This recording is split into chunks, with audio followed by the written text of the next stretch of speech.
My name is Olivia, and I'm 37 years old. Ever since graduating high school, I've been working from home, building a career in video editing. Today was supposed to be a joyous occasion, my beloved sister's wedding day, but instead, I found myself facing the venomous words of the groom's parents. Even now, I can't quite wrap my head around it.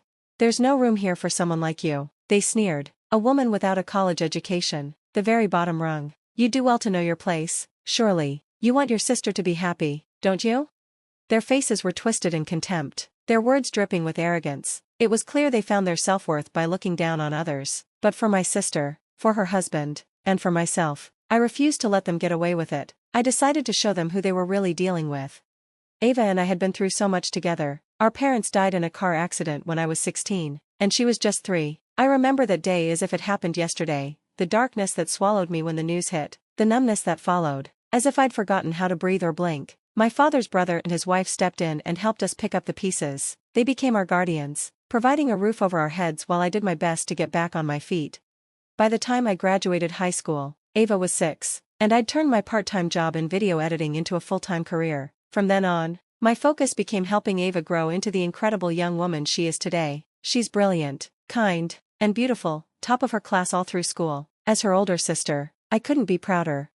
Now, she was about to marry the man of her dreams, Jack, a kind, successful guy she met through her boss. He seemed to be the perfect match for her in every way. "Olivia, I'd like you to meet Jack," Ava had said, beaming. "Jack, this is my sister." "It's a pleasure to meet you, Olivia," he'd said with a warm smile.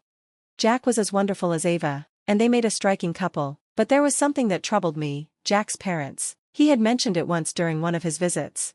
"I should warn you, Olivia, my parents, they can be a bit difficult. I'm afraid they might offend you when we meet," he'd said apologetically.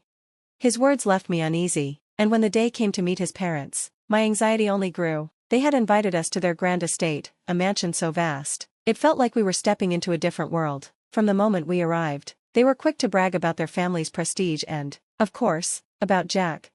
"You know, we come from a long line of distinguished people," Jack's mother boasted. "Our family has always held a certain reputation, and Jack? He's truly one of a kind. Your sister is very lucky."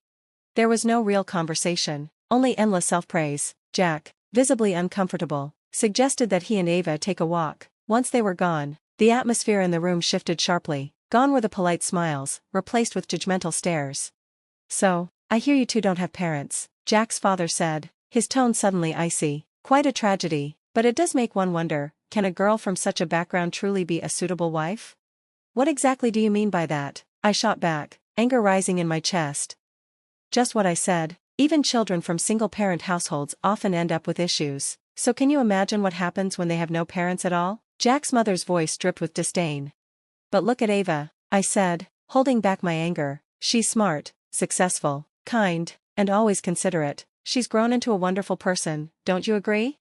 She may seem fine now, but the fact remains, she's parentless. She wasn't raised in a proper home. You know as well as we do, nothing good grows from bad soil." His father interjected coldly. "That's our concern, but as you can see, our son is attached to her, so we're making an exception by allowing this marriage. But you? We don't want you at the wedding. You don't belong. After all, you didn't even go to college. Frankly, having someone like you in the family is an embarrassment." The arrogance and cruelty in their words stung, but I had prepared myself for this. Jack had warned me about his parents long before. I kept my composure and spoke firmly. "I'm afraid I can't agree to that." "What did you say?" Jack's mother snapped, her eyes narrowing. "I understand that my sister and I don't have parents, and that we weren't raised in wealth, but we've always supported each other. If I don't attend her wedding, Ava would be heartbroken, and I refuse to hurt her like that, so yes, I will be there." "Don't be so presumptuous." His father's voice grew harsher. "Do you really think we'll allow you to embarrass us? We're prepared to take drastic measures." No matter what threats they hurled, I stood my ground, their eyes filled with contempt as they berated me. But nothing was resolved by the time Jack and Ava returned. I'll never forget the coldness in their eyes as I walked out that day. Then, the wedding day arrived. The ceremony was beautiful. Ava's face glowed with happiness as she exchanged vows. I cried more times than I could count, overwhelmed with emotion for my little sister. But the trouble began at the reception. When I couldn't find my seat, I asked the staff. They hesitated before explaining it had been a directive from above. Confused, I stood there as Jack's parents approached with cold expressions. They pulled me aside, their voices laced with mockery. "We told you not to come, didn't we?" How foolish can you be? A woman like you, someone who didn't even go to college, has no place here. They laughed, their words sharp and cruel. Please, stop this, I pleaded. Let me return to the reception. Don't you get it yet? Jack's mother sneered. You're nothing but a bottom-rung woman. You really think someone like you belongs here? Do you even want your sister to be happy? Their cruelty left me no choice but to act. All right, I said calmly, I understand. Good, his father said with a smirk, now leave. They shoved me out and locked the doors behind me, but I had expected this. I watched from a hidden spot nearby as the reception continued. Ava and Jack made their grand entrance to cheers and applause, but it didn't take long for Ava to notice I was missing. She whispered to Jack, and soon after, the staff were sent to look for me. My sister's missing, Ava said in concern. We can't go on without her. Jack took to the microphone, his voice carrying through the room. Has anyone seen Olivia, Ava's sister? She's in charge of the sound and production for the entertainment. Without her, we can't continue. The room buzzed with whispers as guests began to look for me, puzzled by my sudden absence. Meanwhile, Jack's parents were growing frantic. She mentioned something about feeling unwell and stepping out. His mother lied, her voice shaking. We'll help look for her. I watched as they searched frantically, and when the coast was clear, I slipped out of my hiding spot. As they spotted me, their faces twisted with panic. There you are, Jack's father hissed. We've changed our minds. You can come back. We're letting you join. But I thought I wasn't welcome here, I said, keeping my voice steady. Didn't you say there was no place for someone like me? We're making an exception, his mother snapped. Don't make us regret it. You should be grateful. This is special treatment. Their words were still full of disdain, but they needed me now, and they knew it. But you understand, don't you? Jack's father added, his voice a low warning. You keep this to yourself. If Jack finds out what we did, it'll cause problems. Promise us you won't tell anyone, and we'll take you back.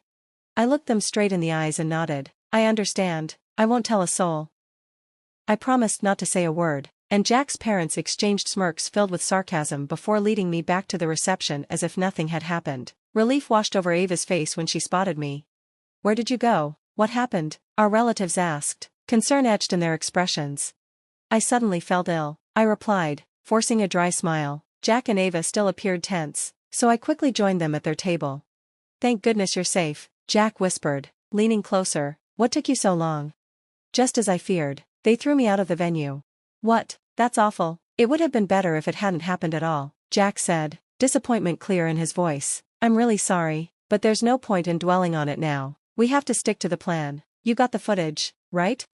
I should have, but are you sure? It is your wedding reception, after all. Don't worry about that. I was prepared for this, and I want to set things straight. His determination was unshakable.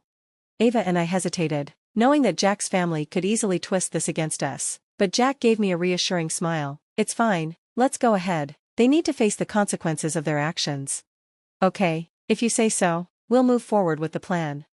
I stepped away from the couple and took my seat, mentally bracing myself for what was to come. The reception resumed with the newlywed signal, and soon it was time for the first entertainment act. I settled at the provided backstage station, readying my computer. The lights dimmed, and a large screen descended from the ceiling. The moment had arrived. With a deep breath, I pressed play. The screen lit up with footage of Jack's parents, and chaos erupted in the venue.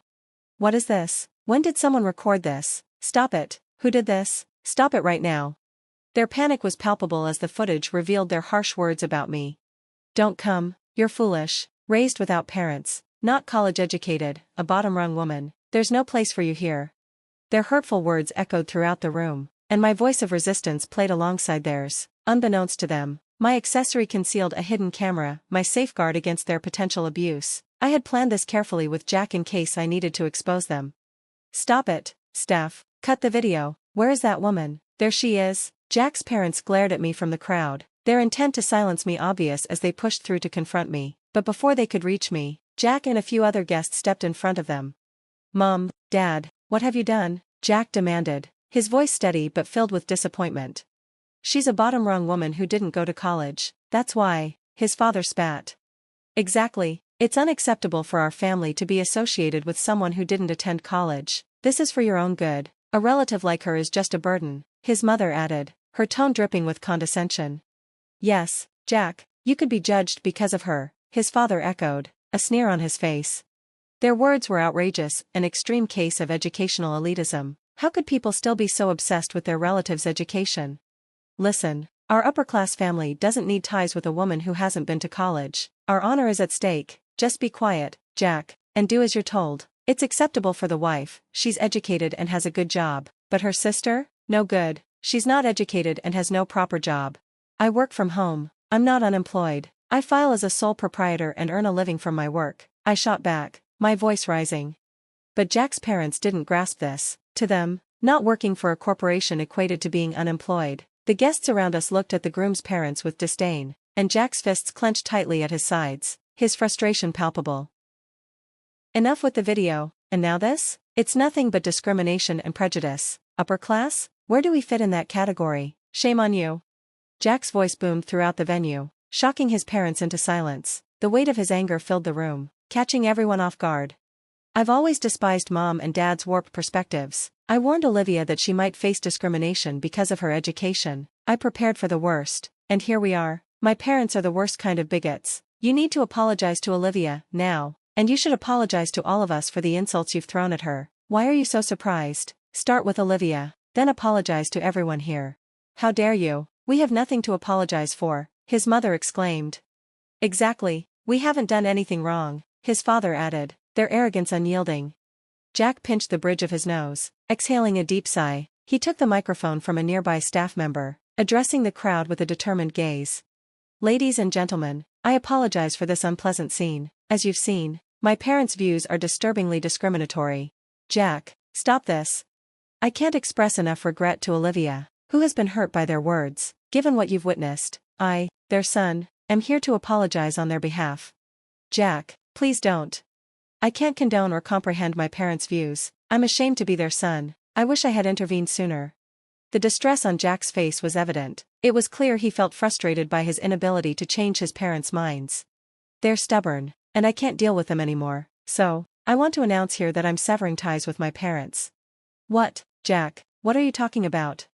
Other relatives stepped in to prevent Jack's parents from attempting to backtrack. Anger radiated from the crowd, some questioning how his parents could be so unashamed. Realizing their precarious position, Jack's parents finally acknowledged their wrongdoing. They apologized to me and the guests in attendance, but the moment had passed. Following Jack's instructions, the staff escorted them out, allowing the reception to continue without the groom's parents. Later, Jack officially declared he was cutting ties with his family. He decided to leave his childhood home and move into an apartment with Ava. When he came to share this news with me, his expression was bright and clear. When I left home, they were both crying. Honestly, I was stunned. Even after everything, they still insist they're not at fault. They received a serious talking to from the relatives as well. There's really no saving them now. His parents, once proud of their son, had been deeply weakened by the events of the reception. They faced significant backlash from their own family, and the incident soon became the talk of the neighborhood. Now, they seemed completely isolated from the community. Lately, Mom and Dad just keep blaming each other. It's like, this is all your fault. No, it's your fault. It's pointless. It's clear they're both equally to blame, but neither wants to admit it. It's truly pathetic. Olivia, I'm really sorry for everything. Big sis, I'm really sorry, Ava chimed in. I'm fine, you two don't need to apologize. In a way, my sister and her husband were victims too. Their special wedding reception had turned into chaos. I hope Jack's parents would take years to reflect on their actions. Jack was a strong-willed person, determined not to forgive his parents unless they genuinely changed. It was comforting to see such a dependable person by my sister's side, and being around them made me reconsider my own future. These days, it's common for people to marry later in life, and even someone nearing 40, like me, looking for a partner isn't unusual. Perhaps it's time for me to start seeking my own wonderful encounters. There are many ways to meet people, through parties, apps, or simply stepping outside my comfort zone. I should embrace the possibilities, and one day, I'll build a happy family just as joyful as my sisters. That's the positive mindset I've adopted lately.